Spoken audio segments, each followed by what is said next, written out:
Hello students, welcome to our channel Kiran Singh maths पाठशाला। I am your maths teacher Kiran Singh. बच्चों, आज के वीडियो में हम लोग चैप्टर 15 ये हमारा स्टैटिस्टिक्स एंड प्रोबेबिलिटी है। तो हम लोग स्टैटिस्टिक्स वाले पार्ट को कंप्लीट कर चुके थे। आज से हम लोग प्रोबेबिलिटी, सबसे पहले हम लोग इसके इंट्रोडक्शन पार्ट को देखेंगे, उसके बाद इसके वर्कशीट के क्वेश्चंस को भी सॉल्व करेंगे। तो आप देख लें, सबसे पहले जो हमारे पास वर्ड है वो है प्रोबेबिलिटी। तो प्रोबेबिलिटी का क्या मतलब होता है, हम लोग सबसे पहले उसके बारे में बात करें। तो प्रोबेबिलिटी का मतलब होता है, हम लोग देखिए, हम लोग डेली लाइफ में बहुत सारे ऐसे वर्ड्स का, ऐसे स्टेटमेंट्स का यूज करते हैं जिसमें प्रोबेबिलिटी का हम लोग यूज करते हैं। जैसे हम लोग बोलते हैं इट मे रेन टुडे, आज वर्षा हो सकती है, आज बारिश हो सकती है, ऐसा हो सकता है कि बारिश होगी ही नहीं। बट प्रोबेबिलिटी का मतलब क्या होता है? संभावना। किसी भी घटना के घटने की जो संभावना होती है उसे प्रोबेबिलिटी बोलते हैं। तो हम लोग यहाँ पे लिख सकते हैं probability means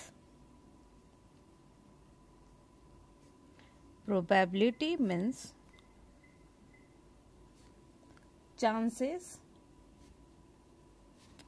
of occurring the events. किसी भी घटना के जो होने की जो संभावना है, चांसेस है, उसे हम लोग प्रोबेबिलिटी बोलते हैं। अब कुछ टर्म्स है जो प्रोबेबिलिटी से रिलेटेड हैं। तो हम लोग नेक्स्ट टॉपिक जो हमारे पास आता है वो है terms related to probability. Probability से कुछ टर्म्स जो हैं वो संबंधित हैं, रिलेटेड हैं, उसके बारे में हम लोग पढ़ेंगे। प्रोबेबिलिटी में सबसे फर्स्ट जो टर्म हमारे पास आता है वो है एक्सपेरिमेंट। वो साइंस में जो हम लोग एक्सपेरिमेंट करते हैं वो एक्सपेरिमेंट हमारे पास नहीं है, ये दूसरा एक्सपेरिमेंट है, ये प्रोबेबिलिटी में आता है। इसका मतलब होता है it means an action which can produce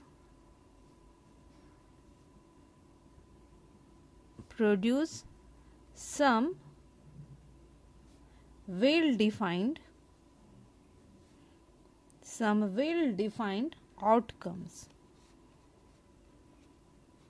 या फिर आउटकम भी हो सकता है। इसमें आप इसमें देखिए क्या बोला गया है, it means an action which can produce some well defined outcomes. हमारा कोई भी एक्शन, कोई भी काम जिससे हमारे आउटकम्स क्या क्या आएंगे वे वेल डिफाइंड होने चाहिए, क्लियर होने चाहिए। जैसे अगर आप एक कॉइन को टॉस करेंगे तो आपके पास हेड आएगा एंड टेल आएगा, तो आपके पास आउटकम्स क्या आने वाले ये आपको पहले से पता है, तो इसे हम लोग एक्सपेरिमेंट कर सकते हैं। नेक्स्ट हमारे पास आता है ट्रायल। ये नेक्स्ट हमारे पास टर्म है। ट्रायल का मतलब होता है when we perform an experiment, it is called a trial of the experiment। ये सारे टर्म्स एक दूसरे से रिलेटेड हैं। इसमें बोल रहा है when we perform an experiment, जब हम लोग एक्सपेरिमेंट को परफॉर्म करते हैं तब इसे ही ट्रायल कहते हैं। नेक्स्ट हमारे पास आएगा वो इवेंट होगा। इवेंट हमारे पास क्या होता है? An outcome of the trial is called an event। an outcome of the trial के बाद जो आउटकम आते हैं उसे हम लोग क्या बोलते हैं? इवेंट बोलते हैं। जैसे एग्जाम्पल के लिए मैच के पहले हमेशा कोई भी मैच स्टार्ट होता है तो कौन सी टीम पहले बैटिंग करेगी, कौन सी टीम बॉलिंग करेगी, उसके लिए ट्रायल होता है।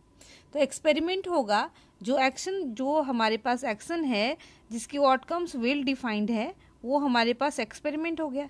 एंड ट्रायल, जो हम लोग एक्सपेरिमेंट परफॉर्म करते हैं, जैसे कॉइन को ऊपर उछाला जाता है उसे ट्रायल बोलेंगे।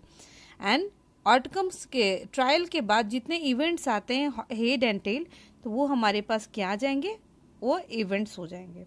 हमारे पास ये सारे टर्म्स इसमें प्रोबेबिलिटी से रिलेटेड है जो आपके बुक में दिए हुए।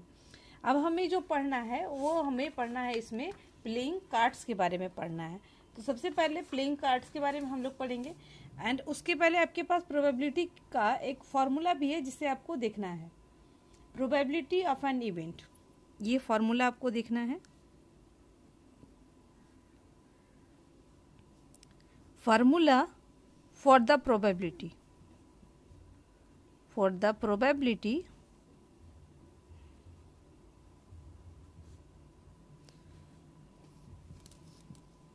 प्रोबेबिलिटी के लिए हम लोग किस फॉर्मूले का यूज करेंगे। इसमें आप देखें probability of an event equal to number of favourable outcomes, number of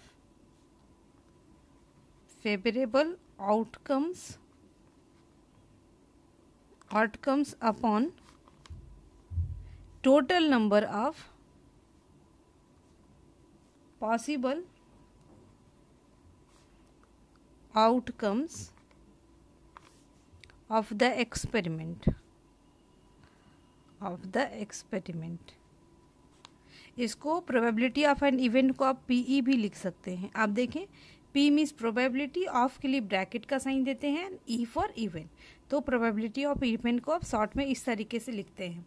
तो आपके पास जो फॉर्मूला आया वो है number of favourable outcomes upon total number of possible outcomes of the experiment. इसका मतलब क्या हुआ, फेवरेबल आउटकम्स क्या हुआ, पॉसिबल आउटकम्स क्या हुआ, ये हम लोग एक एग्जाम्पल के थ्रू समझने की कोशिश करते हैं। ये मान लीजिए कि हमारे पास एग्जाम्पल में दिया हुआ है। सबसे पहले हम लोग लिखते हैं टॉसिंग अ कॉइन, किसी कॉइन को टॉस किया गया है। तो पॉसिबल आउटकम्स हमारे पास क्या हो सकते हैं, पॉसिबल आउटकम्स हमारे पास हो सकते हैं हेड एंड टेल, या तो हेड आएगा या फिर टेल आएगा, ये दोनों में से ही कोई चीज आएगा। अब अगर हमें क्वेश्चन में पूछ दिया जाए कि what is the probability of getting head, यहाँ पर हमारे पास क्वेश्चन में बोल रहा है, यहीं पर हम लोग लिख देते हैं probability of getting head, head के आने की संभावना कितनी है ये हमें निकालना है। तो इसमें हम लोग पीई लिखेंगे। अब देखिए number of favourable outcomes, question में जो पूछा जाता है, जो क्वेश्चन में निकालने के लिए दिया जाता है उसे हम लोग फेवरेबल आउटकम्स बोलेंगे।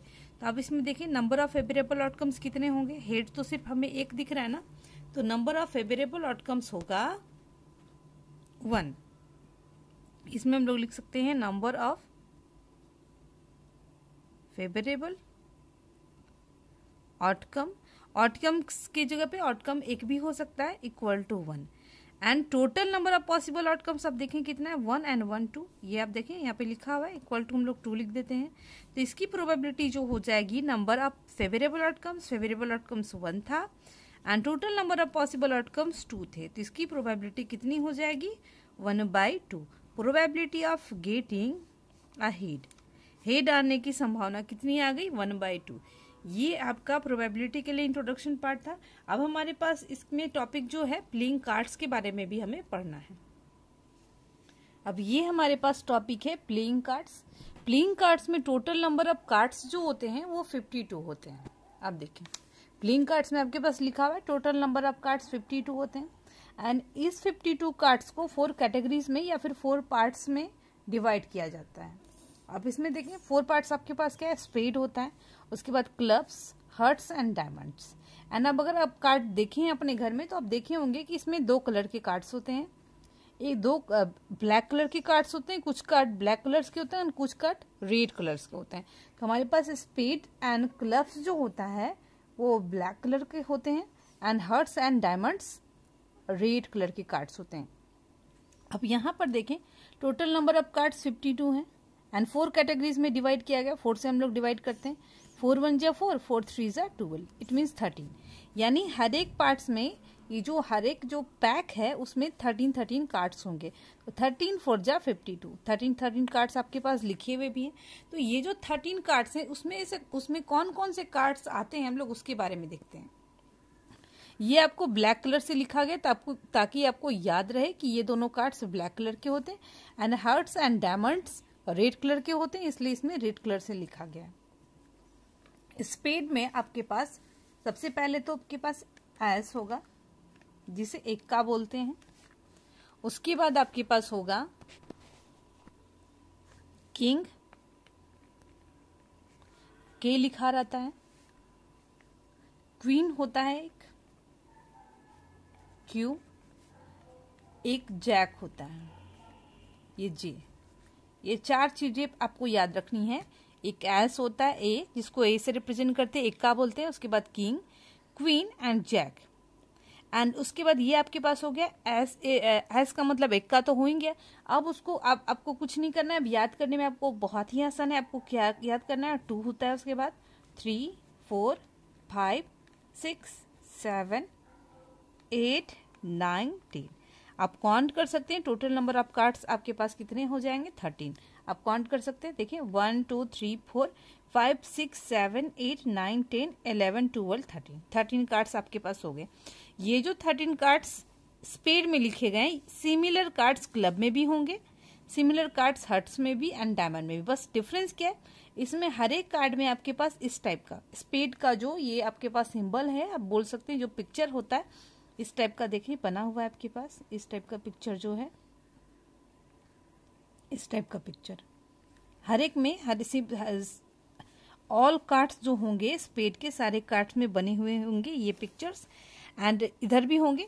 एंड जब आप क्लब वाले कार्ड को देखेंगे तो इसमें भी ये बस यही होगा, एस होगा, किंग होगा, क्वीन, जैक, उसके बाद 2 से लेकर के 10 तक, बट इसमें क्लब ये जो इस टाइप का पिक्चर है उसमें ये बना होगा।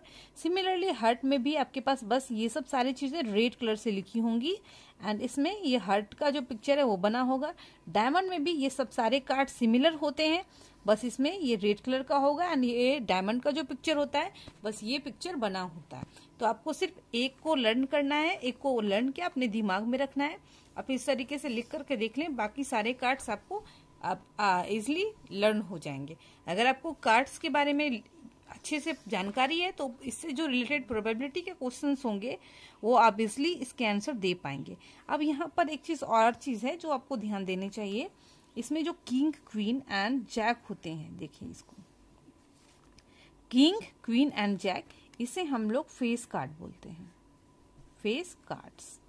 तो आप देखें इसमें कितने होंगे, किंग, क्वीन एंड जैक, इसमें 3 एंड इसमें भी 3, इसमें 3, इसमें 3, यानी total number of face card जो होंगे, total number of face cards equal to कितना हो जाएगा, 12 हो जाएगा। 3 फेस कार्ड इसमें से आएगा, 3 यहाँ से इस प्लेस पे, इस प्लेस से, इट मीन्स 3 4 जा 12 फेस कार्ड्स हो जाएंगे। ये आपका प्लेइंग कार्ड्स के बारे में ये जानकारी थी। अब कुछ जानकारी और है जो आपको पता होनी चाहिए, वो आपके पास होता है, एक होता है इम्पॉसिबल इवेंट एंड दूसरा होता है श्योर इवेंट। ये क्लास 10 में और डिटेल में पढ़ेंगे, बट अभी थोड़ी सी जानकारी मैं आपको दे रही हूँ। श्योर इवेंट का मतलब होता है एक ऐसा इवेंट जो कंफर्म है, सिर्फ वही आएगा, एंड श्योर इवेंट की प्रोबेबिलिटी 1 होती है एंड इम्पॉसिबल इवेंट की प्रोबेबिलिटी 0 होती है। एंड नेक्स्ट चीज, एक चीज और आपको ध्यान देना चाहिए कि किसी की भी प्रोबेबिलिटी, किसी भी इवेंट की प्रोबेबिलिटी 1 से ग्रेटर नहीं हो सकती है एंड ना 0 से छोटी हो सकती है। इट मीन्स नेगेटिव नहीं होती है प्रोबेबिलिटी की। प्रोबेबिलिटी जो होता है हमारा वो कभी भी नेगेटिव नहीं हो सकता है, 0 हो सकता है एंड 1 तक हो सकता है।